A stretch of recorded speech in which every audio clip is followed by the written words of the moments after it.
théories scientifiques du XXe siècle, la relativité et la mécanique quantique, nous dévoilent une vision du monde étonnante, surprenante, mystérieuse, déroutante aussi, l'infiniment grand, l'infiniment petit, l'origine de l'univers.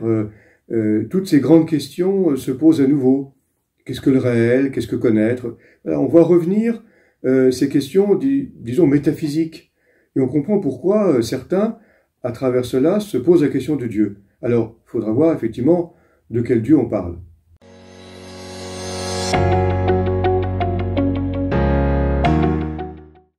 Prouver Dieu par la science. Si on prend le mot « prouver » au sens fort, je dirais non. La connaissance scientifique relève d'un autre genre que la connaissance de Dieu. Connaître Dieu, c'est être en relation personnelle avec Dieu, dans le contexte, disons, de la tradition chrétienne. La connaissance scientifique explique les phénomènes du monde par des causes naturelles. Donc il y a deux plans différents. En revanche, il peut y avoir des signes de la présence de Dieu dans le monde. Il n'y a pas des preuves au sens scientifique, mais ce sont des signes quand même.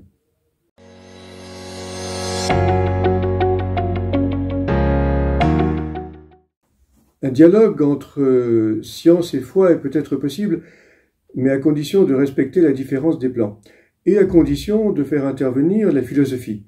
La philosophie, c'est la réflexion fondamentale finalement.